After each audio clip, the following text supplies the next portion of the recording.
Hello everybody, this is AG here, and welcome to the Texas Motor Speedway as we are here to qualify for the 5th race of the season in season number 8 of the Turkey Hill Truck Series, the Carhartt 400K, tomorrow at noon Eastern Time right here on AG the channel. And today we set the starting lineup for the 42-lap event that we will have tomorrow, one of the longer races we have of the season. The past couple of races have been really short. This race is going to take a little bit of time, which it's nice to have a good full race in. We're going to have about a 27-lap fuel run tomorrow, so we'll have to see how it all plays out. It's going to be kind of the first normal track of the season, really. I mean, Daytona is Daytona. Darlington's got its own, share of interesting qualities, and then, of course, Atlanta was kind of a big unknown heading into that race, and of course Bristol was Bristol. Really the first, true mile and a half that we have had this season here at the Texas Motor Speedway. You may notice, newer version of the Texas Motor Speedway. It races much better in the game than it does in real life, so we should have a great one tomorrow. Excited to see how it all goes down. But first time using the 2020 version of this racetrack, or the repaved version of the racetrack. And we did use it one time before, and it didn't work out well. The pit lane didn't work, but the pit lane works on this version, so it's a nice normal version of the Texas Motor Speedway that's updated, which is great to have. Derek Hamill and Nicholas Samedi are the first drivers out there on the racetrack. 18 and Jonathan Logan out there as well. In the points standings coming into this race, Eric Drew has an 11-point lead on Sebastian Kukulon. Then you have Ryan Kinghart 14 points behind. Nathan Stapleton is 20 points behind, along with Laura Chung as well. And the winners we have had so far this season include Ryan Kinghart, Laura Chung, Thomas Troxel, and then Shane Lake, who won at Daytona. So even with the ratings in play, we have seen certain drivers be up front quite a bit this season. Still have yet to have a multiple-time winner in the first 4 races of the season here in the Turkey Hill Truck Series. Owen Miles, quickest right now. He's been a driver who has been very strong this season. And same with Ryan Kinghart in the number 98 machine. Of course, got that race victory at the Darlington Raceway. Comes in 3rd in points. Joey Hightower has gone now to the top of the board in the number 9. And there might be a little bit of drafting play coming into effect here at the Texas Motor Speedway. A bit of a high-speed track, especially through turns 3 and 4. Much higher bank through those corners than it is in 1 and 2. So these guys definitely going to be getting a pull off each other. 44 machine, Juan Rodriguez is 2nd. And you have Brad Stover there in 4th. Allison Rain is now 3rd. And then you got the 23 machine there, driven by Reggie Fogelman, running in the 5th position right now in qualifying.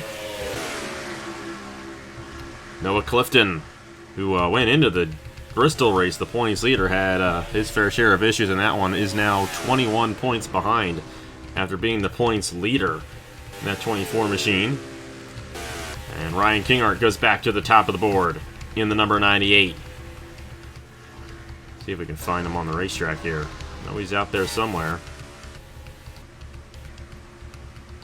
There he is.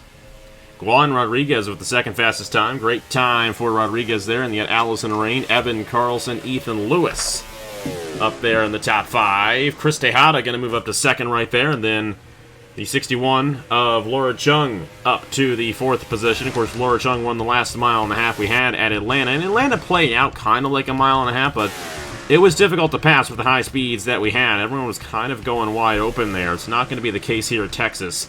45, Brad Stover goes to the top of the board. Great time out of Stover right there, and we'll have to see how well he can do in tomorrow's race. He's 29th in points coming into this one here, so it's not been a good season so far for Stover, but one win can definitely turn your season around here, and that's what Stover's going to be attempting to do here in the number 45. So you got Brad Stover, Ryan Kinghart, Chris Tejada, Juan Rodriguez, Laura Chung, Eric Drew, Allison Rain, Shane Lake, Memphis Fisher, Evan Carlson. The top 10. Don't see any ties in the top 10 currently. It looks like everyone is generally in the respective positions they should be in. And no ties means no tiebreakers at the moment, but Brad Stover may win the pole here for Texas in that number 45 machine. We'll have to see if he can, in fact, hold on to that time. One driver who has definitely been very strong this season is Ryan Kinghart, and he more than likely would have won Bristol hadn't the caution not come out the way it did in that race. Thomas Troxel got really lucky there in grabbing that race victory in the Rocky Ridge Trucks 200.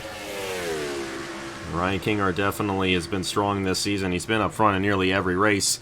3 top 10s on the year, but the only driver who has finished top 10 in every race so far this season is our points leader, Eric Drew, in the number 22. Eric Drew is currently on the board pretty deep in the field, actually.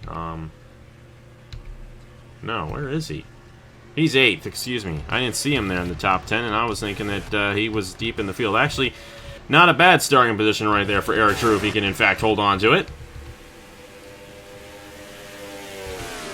Nathan Stapleton up there in the top 10 now in the 9th position right behind Eric Drew. It's Brad Stover, Ryan Kinghart, Chris Tejada, Ethan Lewis, Juan Rodriguez, Laura Chung, Allison Rain, Eric Drew, Nathan Stapleton, and Shane Lake, the top 10 here with about 3.5 minutes left in Carhartt 400K qualifying.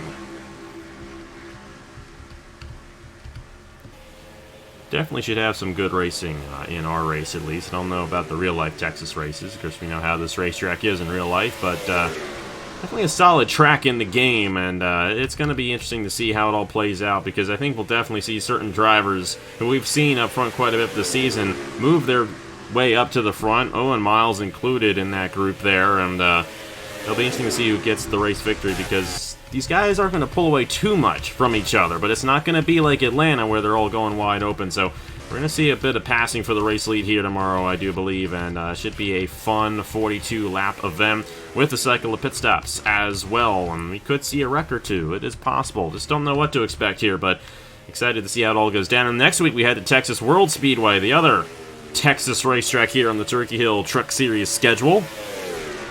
That's always a fun one there when we head to the BC Rich Guitars 250, one of my favorite races to do in the Turkey Hill Truck Series. That'll be a third of the way through the season once we are completed with that race next weekend. No change in the top 10 the past minute or so, so it's looking like these times might have leveled out for the day. Brad Stover still holds on to that fastest time in the number 45.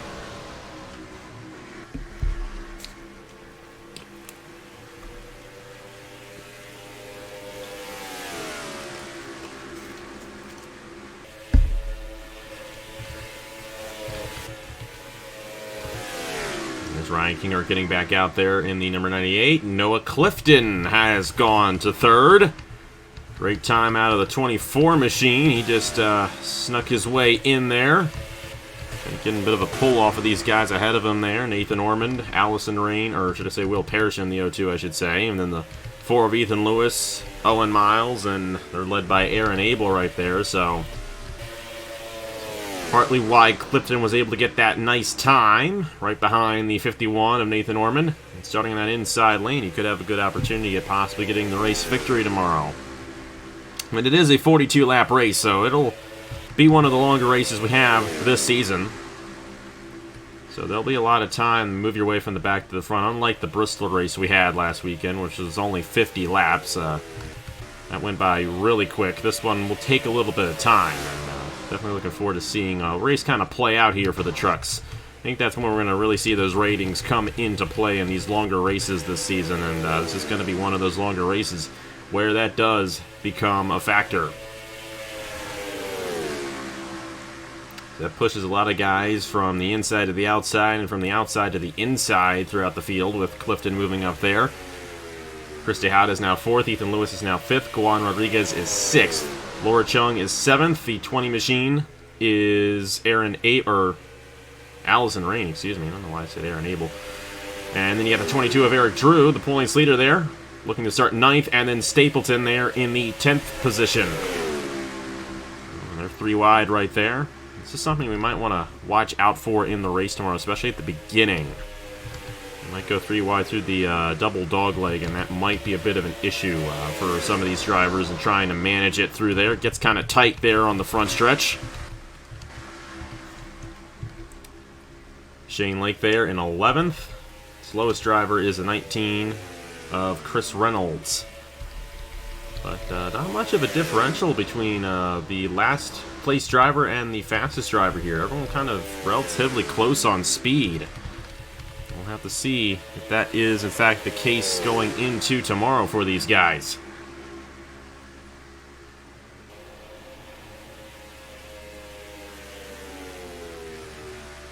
And Brad Stover in the number 45. It will be his first pole of the season. If he can, in fact, pull it off, he'll join Sebastian Kukulon, Ryan Carhartt, Ethan Lewis, Memphis Fisher. And who's the other guy who's won a pole this season? They must have been deep in the field. I only see 4 drivers on my list with poles right now, so they must have been someone back in the field there. That is how they will line up for tomorrow's Carhartt 400K. Brad Stover on the pole alongside Ryan Karen. Got Noah Clifton, Chris Tejada, Ethan Lewis, Juan Rodriguez, Laura Chung, Allison Rain, Eric Drew, Nathan Stapleton. The top 10. Take a look and see if there are any ties, and there are not, so no need to break any of those ties on the tiebreaker. Everyone is in their respective positions, and that is how they will start for tomorrow's Carhartt 400K here from the Texas Motor Speedway. Thank you guys so much for watching. Tomorrow, of course, we got the race at noon, and then on Sunday, we got the finale in the Haas IndyCar Series, the 2022 season. Should be a great one there from the Pocono Raceway. Thank you guys so much for watching once again, and I will see you guys later.